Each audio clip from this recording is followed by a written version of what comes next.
የሰው ልጅ በጭካኔው እስከምን ድረስ ሊጓዝ ይችላል? ፍቅር፣ ርህራሄና ሰብአዊነት በሙሉ ተገፍትረው ከሰው አእምሮ ሲወጡ ምድር ምን አይነት ሲኦል ልትሆን ትችላለች? ዛሬ ወደ ኋላ እንመልሳችኋለን። ወደ 1940ዎቹ የአውሮፓ ጥቁር ማህደር። እስቲ አስቡት፣ በየቀኑ ጠዋት ከቤቶ ሲወጡ የመጀመሪያው የሚያዩት ነገር በረሃብ የሞቱ ሰዎችን አስክሬን በየመንገዱ ዳር ተዘርግቶ መሆኑን፣ ይባስ ብሎ ደግሞ ጨዋታ የናፈቃቸው ንጹሃን ሕፃናት ሞት ምን እንደሆነ እንኳን ሳይረዱ በእነዚህ አስክሬኖች ላይ እየዘለሉ ሲጫወቱ ማየት በየዕለቱ የሚደገም መደበኛ ክስተት ቢሆንስ? አዎ፣ እዚህ ስፍራ ላይ ለአንድ ሰው ሰውነት መታጠብ ቀርቶ አንዲት ስስ ሲኒ ውሃ መጠጣት ራሱ በሕይወትና በሞት መካከል የሚወሰን ታላቅ ቅንጦት ነበር። በዚህ አጥፊ ግንብ ውስጥ የታጎሩት ሰዎች ጠላታቸው ረሃብና በሽታ ብቻ አልነበረም። ከግንቡ ባሻገር ቅንጣት ታህል ርህራሄ የሌላቸው ልባቸው እንደ ብረት የደነደነ የሂትለር ጨካኝ ወታደሮች አድፍጦ ይጠብቃሉ። አይሁዳዊ ሆኖ መገኘት ብቻ በናዚዎች ፊት የሞት ፍርድ ነው። ባዩአቸው ቁጥር ያለምንም ማመንታት በጥይት ይለቅሟቸዋል። ነፍስ ግን አሁንም መኖር ትሻለች። በመሆኑም በጌቶ ውስጥ ሕይወትን ለማቆየት መለመን፣ መስረቅ፣ መዋሸትና መሸሸግ የእያንዳንዱ ቅስበት ትግል ነበር። ይህ ለማመን የሚቸግር ግፍና መከራ የተፈጸመበት የሰው ልጅ የስቃዩ ጥልቀትና የጽናቱ ከፍታ የታየበት አስፈሪው የዋርሶ ጌቶ ማጎሪያ ካምፕ ነው። በዛሬው መሰናዷችን በታሪክ ማህደር ውስጥ የተቀበሩትን እውነተኛ የምስክርነት ድምጾች፣ ልብ የሚሰብሩ የሽንፈትና የጀግንነት ታሪኮችን ይዘንላችሁ ቀርበናል። እስከ መጨረሻው ቪዲዮአችንን ላይክ፣ ሼር እና ሰብስክራይብ በማድረግ አብራችሁን ቆዩ። ታሪክን ማስታወስ የማይችሉ ሁሉ ታሪክን በድጋሚ ለመኖር የተፈረደባቸው ናቸው ሲሉ ጆርጅ ሳንታኒያ ይናገራሉ። በ20ኛው ክፍለ ዘመን አጋማሽ ላይ የሰው ልጅ ታሪክ ውስጥ ታይቶ የማይታወቅ ታላቅ ሰብአዊ ውድመት በአውሮፓ ምድር ላይ ተከስቷል። ይህ ውድመት በአንድ ጀንበር የተከሰተ አልነበረም። ይልቁንም ለዓመታት የተቀነባበረ የፖለቲካ ሴራ፣ የዘረኝነት ፕሮፓጋንዳና የኢኮኖሚ ቀውስ የወለደው መርዝ ነበር። የዋርሶ ጌቶ እልቂት መነሻን ለመረዳት በመጀመሪያ ወደ ጀርመንና ወደ አውሮፓ የፖለቲካ ትኩሳት መመለስ ግድ ይላል። የመጀመሪያው የዓለም ጦርነት እንደ አውሮፓውያን አቆጣጠር በ1918 ሲያበቃ አሸናፊዎቹ ኃይላት ብሪታንያ፣ ፈረንሳይና አሜሪካ በጀርመን ላይ የጫኑት ዘ ትሪቲ ኦፍ ቨርሳሊስ እጅግ አስፈሪና አዋራጅ ነበር። ጀርመን ሰፊ ኢንዱስትሪና የግብርና ግዛቶቿን እንድታጣ ተደረገች። ሌላው ሊከፈል የማይችል ከፍተኛ የካሳ ክፍያም ተጣለባት። ይህ ደግሞ በሀገሪቱ ታሪክ ታይቶ የማይታወቅ የገንዘብ ዋጋ መውደቅ አስከተለ። የጀርመን ሕዝብ ኩራቱ ተሰበረ።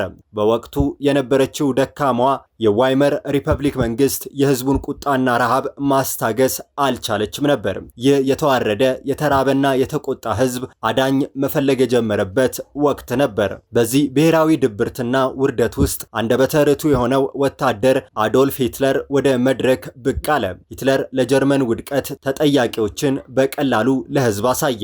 አይሁዳውያንና ኮሚኒስቶችን። የናዚዎች የርዕዮተ ዓለም መሰረቶች የአርያን የበላይነት ወይም ጀርመናውያን የላቀ ዘር ናቸው፣ ዓለምን የመግዛት መብት አላቸው የሚል ጽንሰ ሐሳብ ነው። ሌላው አይሁዳውያንን ማግለል ነበር። አይሁዳውያን እንደ ጀርመን ጠላት፣ የኢኮኖሚ ደም መጣጭና የበታች ዘር አድርጎ መሳል ነበር። በተጨማሪም ሌቤንስራውም የመኖሪያ ስፍራ ፍለጋ ጀርመን ወደ ምስራቅ አውሮፓ በተለይም ወደ ፖላንድና ሩሲያ በመስፋፋት አዳዲስ መሬቶችን መያዝ አለባት የሚለው ስትራቴጂም ነበር። ሂትለር እንደ አውሮፓውያን አቆጣጠር በ1933 የጀርመን ቻንስለር ሆኖ ስልጣን ላይ ከወጣ በኋላ የሕግ የበላይነትን በማጥፋት ፍጹም አምባገነን መሪ ሆነ። ናዚዎች አይሁዳውያንን በአንድ ጊዜ ወደ ማጎሪያ ካምፕ አልወሰዷቸውም። ሂደቱ በስልታዊ መንገድ ሰዎችን በማደንዘዝ የተከናወነ ነበር። አይሁዳውያን የጀርመን ዜግነታቸውን እንዲያጡ፣ ከመንግስት ስራ እንዲባረሩና ከጀርመናውያን ጋር እንዳይጋቡ የሚከለክሉ ሕጎች ወጡ። በመላው ጀርመን በአይሁዳውያን ንብረቶች፣ ምኩራቦችና መኖሪያ ቤቶች ላይ መጠነ ሰፊ ጥቃትና ዘረፋ ተፈጸመ። በሺዎች የሚቆጠሩም ታሰሩ። አይሁዳውያን ሁሉ በክንዳቸው ወይም በደረታቸው ላይ ቢጫ የዳዊት ኮከብ እንዲለብሱ ተገደዱ። ይህ ምልክት እኛ ከእናንተ አይደለንም ተብለው እንዲገለሉ የተደረገበት ታርጋ ነበር። የናዚ ጀርመን ስግብግብነት እንደ አውሮፓውያን አቆጣጠር መስከረም 1 ቀን 1939 ፖላንድን በመውረር ወደ ጣራው ደረሰ። ይህ ድርጊት ሁለተኛው የዓለም ጦርነትን በይፋ አስነሳ። ፖላንድ በወቅቱ በአውሮፓ ውስጥ ትልቅ የአይሁድ ማህበረሰብ የሚኖርባት ሀገር ነበረች። ይህም ከ3 ሚሊዮን በላይ አይሁዳውያን አይሁዳውያን እንደሚገኙ መረጃ ያመለክት ነበር። የጀርመን ጦር ፖላንድን ድል አድርጎ ከተቆጣጠረ በኋላ በአይሁዳውያን ላይ የሚፈጸመው ግፍ ወደ አዲስና እጅግ ወደ ረገበ ምዕራፍ ተሸጋገረ። ያ ምዕራፍ የፖላንድ ዋና ከተማ በሆነችው በዋርሶ ውስጥ ጌቶ የሚባል የሞት ቅጥር ግቢ በመፍጠር የሚጀመር ነበር። ናዚዎች ፖላንድን ከተቆጣጠሩ በኋላ አውሮፓውያን ከአጠቃላይ ማህበረሰቡ ነጥሎ በአንድ የታጠረ ጠባብ ቦታ ውስጥ የማጎር እቅድ አወጡ። ለመሆኑ ይህ እቅድ እንዴት ወደ ተግባር ተቀየረ? የዋርሶ ጌቶስ እንዴት ተገነባ? ዓለም በሁለት ተከፈለች። በቅጥሩ ውስጥ ያለነው እኛና ከቅጥሩ ውጭ ያለው ቀሪው ዓለም። ቅጥሩ ግን ግንብ ብቻ አልነበረም፣ የሞት ፍርድ ማህተብ እንጂ ሲሉ የዋርሶ ጌቶ ተራፊ ማስታወሻ ይገልጻል። እንደ አውሮፓውያን አቆጣጠር በጥቅምት 1939 የናዚ ጦር የፖላንድ ዋና ከተማን ዋርሶን ሙሉ በሙሉ ከተቆጣጠረ በኋላ በአይሁድ ማህበረሰብ ላይ የሚፈጸመው ስልታዊ ግፍ ወደ ተግባር ተለወጠ። ናዚዎች በመጀመሪያ ያደረጉት ነገር አይሁዳውያንን የማህበረሰብ ኑሮ መሰረት ማሳጣት ነበር። የባንክ ሂሳባቸው ታገደ፣ ንብረቶቻቸው ተወረሱ፣ ትምህርት ቤቶችና ምኩራቦች ተዘጉ።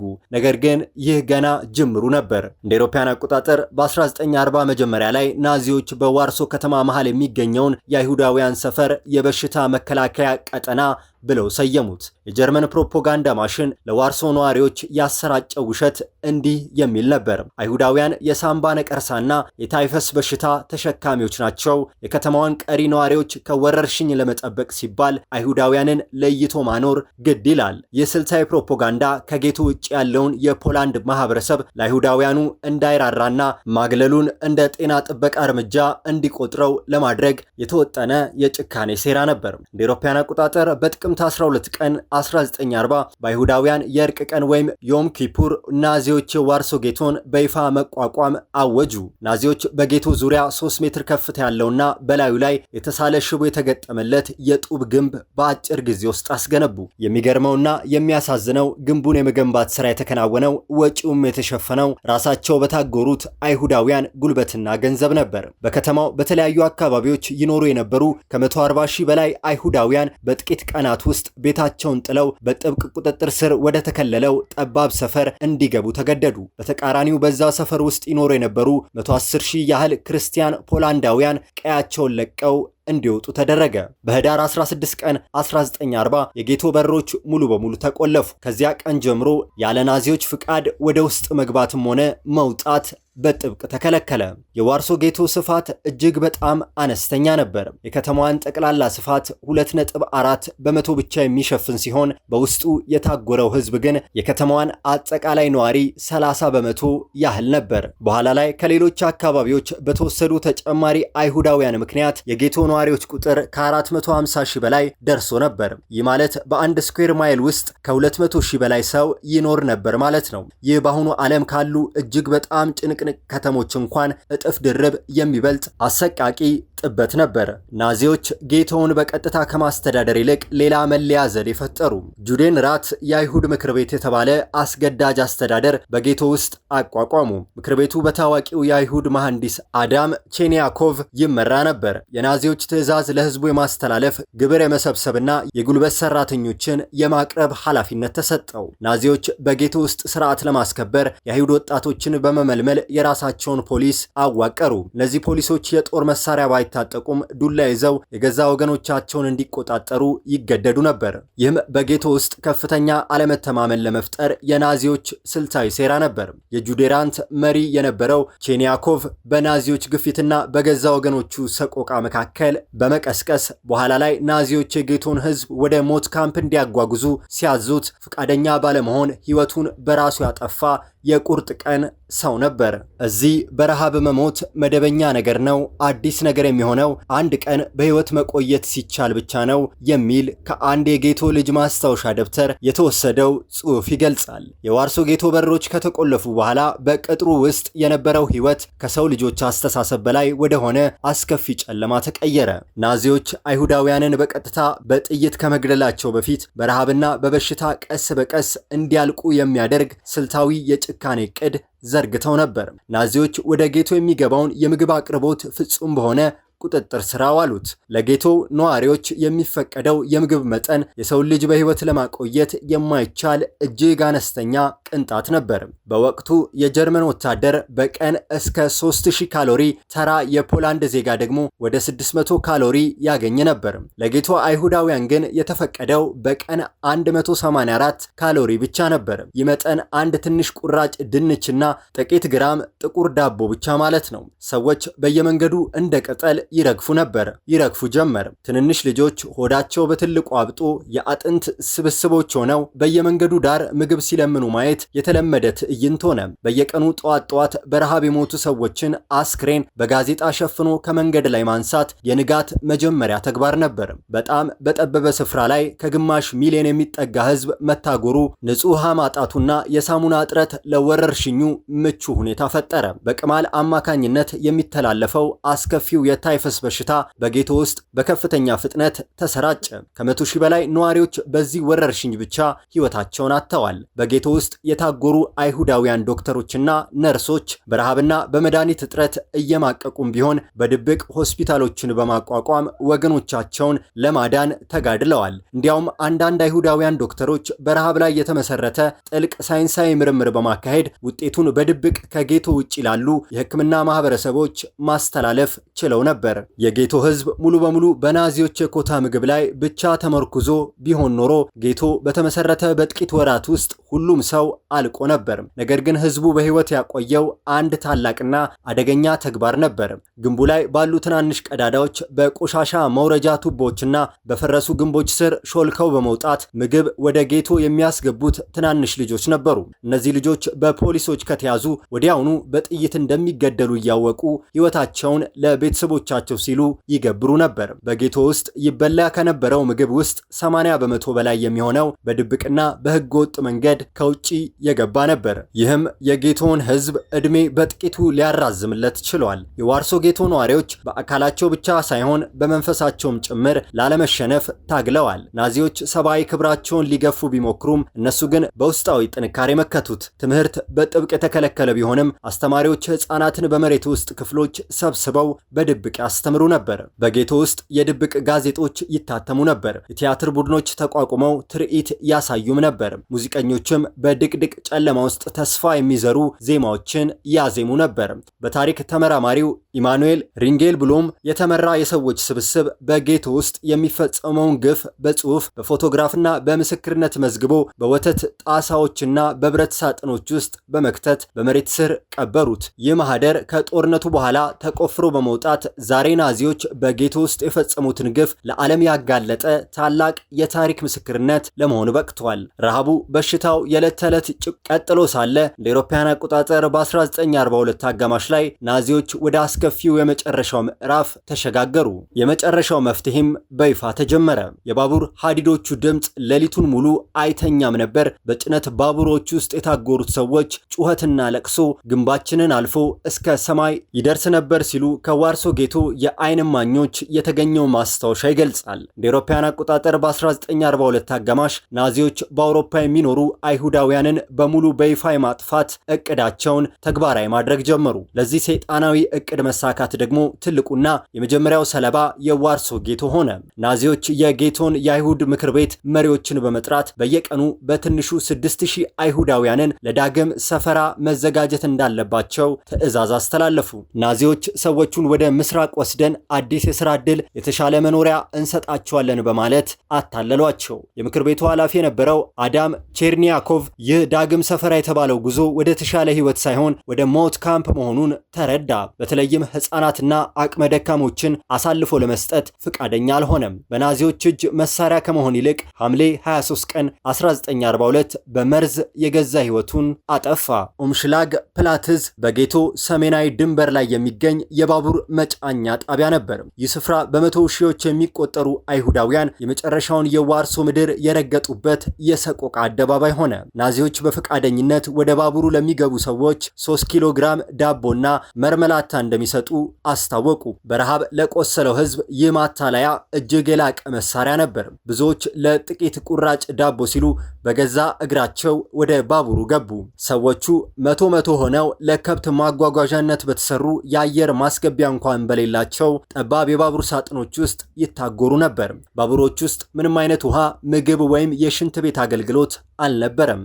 ባቡሩ ጉዞውን ከመጀመሩ በፊት ብዙዎች ታፍነው ተረግጠው ይሞቱ ነበር። ከዋርሶ ተነስተው በባቡር የሚጓዙ ሰዎች መዳረሻ 80 ኪሎ ሜትር ያህል ርቃ የምትገኘው ትሬብሊንካ የምትባል አነስተኛ መንደር ነበረች። ይህ ቦታ መደበኛ የማጎሪያ ካምፕ አልነበረም። ይልቁንም ሰዎች በኢንዱስትሪ ደረጃ ለማጥፋት ብቻ ተብሎ የተገነባ የሞት ካምፕ ነበር። ባቡር ጣቢያው ሲደርስ ሰዎች እንዳይደናገጡ ጣቢያው ልክ እንደ መደበኛ የባቡር ጣቢያ ተደርጎ በውሸት ሰዓት በቲኬት ቢሮዎችና በአበቦች ያጌጠ ነበር። ከባቡር የወረዱት ሰዎች ልብሳችሁን አውልቁ፣ ከታጠባችሁ በኋላ አዲስ ልብስ ትቀበላላችሁ ተብለው ወደ ገላ መታጠቢያ የሚመስሉ ክፍሎች ይገቡ ነበር። በሩ አንዴ ከተቆለፈ በኋላ ግን የሚለቀቀው ውሃ ሳይሆን የካርቦን ሞኖክሳይድ ጋዝ ነበር። በ20 ደቂቃ ውስጥ በመቶ የሚቆጠሩ ሰዎች በአንድ ላይ ያልቁ ነበር። አስክሬኖቹ በጋዝ ክፍሎቹ አቅራቢያ በተቆፈሩ ግዙፍ ጉድጓዶች ውስጥ ይቃጠሉ ነበር። በትሪብሊንካ ብቻ ከ800 ሺህ በላይ ሰዎች የተገደሉ ሲሆን ከነዚህ ውስጥ 300 ሺህ የሚሆኑት ከዋርሶ ጌቶ የተወሰዱ አይሁዳውያን ነበሩ። ከሐምሌ 22 እስከ መስከረም 12 ቀን 1942 ባሉት ጥቂት ሳምንታት ውስጥ ብቻ ከ250 ሺህ በላይ አይሁዳውያን ከዋርሶ ወደ ትሪብሊንካ ተጋዙ። በጌቶ ውስጥ የቀሩት በጥቂቱ ከ55 ሺህ እስከ 60 ሺህ የሚደርሱ አይሁዳውያን ብቻ ነበሩ። እነዚህ ሰዎች አብዛኞቹ ወጣቶችና ናዚዎች ለወታደራዊ ፋብሪካዎች የጉልበት ሰራተኞች አድርገው ያስቀሯቸው ነበሩ። አሁን ግን አንድ እውነት ግልጽ ሆኖላቸዋል። ዳግም ሰፈራ የሚባል ነገር የለም። ጉዞ ሁሉ ወደ ሞት ብቻ ነው። ይህ እውነት የተረፉትን ወጣቶች ወደ አንድ ውሳኔ መራቸው። በረሃብና በጋዝ ክፍል ከመሞት መሳሪያ ይዞ እየተዋጉ መሞት ይሻላል። በጌቶ ውስጥ የቀሩት ጥቂት ሺህ ወጣቶች በሚስጥር መደራጀት ጀመሩ። መሳሪያዎች በኮንትሮባንድ ማስገባት፣ የመሬት ውስጥ ቦምቦችን መስራትና የመከላከያ ምሽጎችን መቆፈርን ተያያዙት። በሰው ልጅ ታሪክ ውስጥ እጅግ አስደናቂና ልብ የሚነካ የዋርሶ ጌቶ አመጽ ሊፈነዳ ዋዜማ ላይ ደረሰ። እንደ አውሮፓውያን አቆጣጠር በ1942 መገባደጃ ላይ ታላቁ ማጋዝ ከተጠናቀቀ በኋላ በጌቶ ውስጥ የቀሩት ጥቂት አይሁዳውያን ወደ ትሪብሊንካ የተወሰዱት ወገኖቻቸው እንደተጨፈጨፉ ሙሉ በሙሉ ተረዱ። ከእንግዲህ ናዚዎችን አምኖ በሰላማዊ መንገድ መታዘዝ መጨረሻው ሞት ብቻ እንደሆነ ግልጽ ሆነ። በዚህም የተነሳ በጌቶ ፍርስራሽ ውስጥ የታላቅ ተጋድሎ ብልጭታ መፈጠር ጀመረ። በጌቶ ውስጥ የነበሩ ወጣቶች ከተለያዩ የፖለቲካና የርዕዮተ ዓለም አመለካከቶች የመጡ ቢሆንም በአንድ ታላቅ ዓላማ ስር ተሰበሰቡ። በአብዛኛው በወጣቶች ሶሻሊስቶችና በእስራኤላውያን የተመሰረተ ሲሆን መሪው ገና የ23 ዓመት ወጣት የነበረው ሞርዳካይ አኔሌቪች ነበር። በቀድሞ የፖላንድ ጦር አባል የነበሩ አይሁዳውያን የተመሰረተና የተሻለ ወታደራዊ ስልጠና የነበረበት ይህ የአይሁድ ወታደራዊ ህብረት ቡድን ነበር። እነዚህ የአይሁድ ተዋጊ ድርጅትና የአይሁድ ወታደራዊ ህብረት በጋራ በመሆን ጌቶን ወደ መከላከያ ምሽግ ለመቀየር ሌትና ቀን መስራት ጀመሩ። የናዚ ግፍ የጦር ማሽን በጥቂት መሳሪያዎች መጋፈጥ እጅግ አደገኛ መሆኑ የታወቀ ቢሆንም ታጋዮቹ ያሏቸውን አማራጮች ሁሉ ተጠቀሙ። ከጌቶ ውጪ ካሉ የፖላንድ ድብቅ ታጋይ ቡድን ጋር ግንኙነት በመፍጠር ጥቂት ሽጉጦች፣ ጥይቶችና የእጅ ቦምብ በምግብ ጋሪዎች፣ በሬሳ ሳጥኖችና በቆሻሻ ቱቦዎች በድብቅ እንዲገቡ ተደረገ። ታጋዮቹ በድብቅ ኬሚካሎችን በማቀናጀት የሞሎቶቭ ኮክቴልና ጥሬ ፈንጂዎችን በብዛት ማምረት ጀመሩ። በመቶዎች የሚቆጠሩ ቤቶች፣ በመሬት ስር መተላለፊያ መንገዶች፣ የውሃና የኤሌክትሪክ አቅርቦት እንዲሁም የአየር ማስገቢያ በተገጠመላቸው ዘመናዊ ምሽጎች ተገናኙ። ይህም ጌቶን ወደ መሬት ውስጥ ምሽግነት ቀየረው። እንደ አውሮፓውያን አቆጣጠር በጥር 18 ቀን 1943 ናዚዎች የቀሩትን አይሁዳውያን ወደ ሞት ካምፕ ለመውሰድ ዳግም ወደ ጌቶ በድንገት ገቡ። ነገር ግን በዚያ ጊዜ የጠበቃቸው ነገር የተለመደው ፍርሃትና መታዘዝ አልነበረም። ናዚዎች ሰዎችን እየሰበሰቡ ሳለ የአይሁዳውያን ተዋጊ ድርጅቶች በታጠቁት ጥቂት ሽጉጦች በናዚ ወታደሮች ላይ ተኩስ ከፈቱ። ይህ ያልተጠበቀ ጥቃት የጀርመን ወታደሮችን አስደነገጣቸው። ከጥቂት ቀናት የጎዳና ላይ ውጊያ በኋላ ናዚዎች ግዳጃቸውን ሳያጠናቅቁና ብዙ ወታደሮቻቸው ተገድለውባቸው ከጌቶ ለመውጣት ተገደዱ። ይህ ድል ለጌቶ ሕዝብ እጅግ ታላቅ የስነ ልቦና ስንቅ ሆነ። ናዚዎች ሊሸነፉ ይችላሉ የሚል ተስፋ በሁሉም ልብ ውስጥ ነደደ። በጥር ወር ከደረሰባቸው ሽንፈት በኋላ ናዚዎች ትልቅ ዝግጅት አደረጉ። የኤስኤስ ጦር ጀነራል የሆነው የርገን ስትሮፕ ጌቶን ሙሉ በሙሉ ደምስሶ ነዋሪዎቹን እንዲያጠፋ በሂትለር ቀጥተኛ ትዕዛዝ ተሰጠው። ታጋዮቹ ግን ይህንን ያውቁ ነበር። እንደ አውሮፓውያን አቆጣጠር ሚያዝያ 19 ቀን 1943 በአይሁዳውያን የፋሲካ በዓል ዋዜማ የጀርመን ጦር በታንኮች በከባድ መሳሪያዎችና በሺዎች የሚቆጠሩ ወታደሮችን ታግዞ ወደ ጌቶ በሮች አመራ። አመፁ ሊጀምር ጥቂት ደቂቃዎች ብቻ ቀሩ። የነጻነት ታጋዮቹ በምሽጎቻቸው ውስጥ ሆነው የሞሎቶቭ ኮክቴላቸውን ጨብጠው የናዚዎችን መምጣት ይጠባበቁ ነበር። ይህ ፍልሚያ በዳዊትና በጎልያድ መካከል የሚደረግ አይነት እጅግ ያልተመጣጠነ ነገር ግን በታሪክ ማህደር የማይረሳ የክብር ጦርነት ነበር። የጀርመን ታንኮች የጌቶን በር ሰብረው ሲገቡ የዋርሶ ሰማይ በጭስና በእሳት ተሸፈነ። ከአንድ ወር በላይ የፈጀው ታሪካዊ የዋርሶ ጌቶ አመፅ ሚያዝያ 1943 ረፋድ ላይ የጀርመን ጦር በታንክና በከባድ መሳሪያዎች ታግዞ እጅግ በራስ መተማመን ስሜት ወደ ዋርሶ ጌቶ ዘለቀ። የናዚ አዛዦች አመፁን በጥቂት ሰዓታት ውስጥ ጨፍልቀው ጌቶን ሙሉ በሙሉ ማጽዳት እንደሚችሉ ቅንጣት ታህል አልተጠራጠሩም ነበር። ነገር ግን የጠበቃቸው ነገር የታሪክ መጽሐፍት ዛሬም ድረስ የሚዘክሩት ታላቅ ተጋድሎ ሆነ። ታንኮቹን የታጠቁት የናዚ እግረኞች ወታደሮች ወደ ጌቶ ዋና ጎዳና እንዳይገቡ አካባቢው ጭር ያለና ድምፅ አልባ ነበረ። ነገር ግን ይህ ጸጥታ የሞት ዋዜማ ነበር። ታጋዮቹ በፎቶ ላይ በግንብ ስንጥቆችና በመስኮቶች በኩል ሆነው የሞሎቶቭ ኮክቴሎችን፣ የእጅ ቦምቦችና ተኩስን በአንድ ጊዜ አዘነቡባቸው። አንደኛው የጀርመን ታንክ በታጋዮቹ በተወረወረ የነዳጅ ቦምብ ተመቶ መቃጠል ጀመረ። የጀርመን ወታደሮች በድንጋጤ ወደ ኋላ መሸሽ ጀመሩ። ታጋዮቹ በአንድ ከፍተኛ ፎቅ ላይ ሁለት ሰንደቅ ዓላማዎችን ጎን ለጎን ሰቀሉ። የአይሁድ ሰማያዊና ነጭ ሰንደቅ ዓላማና የፖላንድ ብሔራዊ ሰንደቅ ዓላማ። ይህ ድርጊት ከጌቶ ውጪ ላሉት የዋርሶ ነዋሪዎችና ለናዚዎች ትልቅ የነጻነት መልእክት ያስተላለፈ ታላቅ ታሪካዊ ክስተት ነበር። ጀነራል የርገን ስትሮፕ በጀግኖቹ ታጋዮቹ የጎዳና ላይ ውጊያ ከተሸነፈ በኋላ የጦርነት ስልትን ለመቀየር ወሰነ። ወታደሮቹን በየጎዳና ልኮ ከማስጨረስ ይልቅ ጌቶውን ሙሉ በሙሉ በእሳት ለማጋየት ትዕዛዝ ሰጠ። የጀርመን ጦር በእሳት መጥፊያ መሳሪያዎችና በቦምቦች በመታገዝ እያንዳንዱን ቤት፣ ፎቅና ህንፃ ማቃጠል ጀመረ። ጌቶ ወደ እቶን እሳት ተቀየረ። ነዋሪዎቹ እሳቱንና የካርቦን ሞኖክሳይድ ጋዙን ለመሸሽ ሲሉ ከፎቆች ላይ ይዘሉ ነበር። ናዚዎች ግን ከታች ሆነው የሚዘሉትን ሰዎች በጥይት ያድኑ ነበር። ታጋዮቹና ቀሪዎቹ ነዋሪዎች ሙሉ በሙሉ በመሬት ስር ወደ ተቆፈሩት ምሽጎች በመግባት ውጊያቸውን ቀጠሉ። ናዚዎች ግን ምሽጉን በመርዝ ጋዝ፣ በጭስና የፈሳሽ ውሃ በመልቀቅ ሰዎቹን በህይወት እንዳይወጡ አደረጉ። እንደ አውሮፓውያን አቆጣጠር ግንቦት 8 ቀን 1943 ናዚዎች የአይሁድ ተዋጊዎች ድርጅት ዋና መቆጣጠሪያ ማዕከል የነበረውን የ18 ሚላ ጎዳና ምሽግን ከበቡት። በውስጡ የነበሩት የአመፁ መሪ ሞርዳካይ አኔሌቪች እና በርካታ ታጋዮች በናዚዎች እጅ ተማርከው ከመዋረድ ይልቅ እርስ በእርስ በመተኮስና መርዝ በመውሰድ የጀግና ፍጻሜ መረጡ።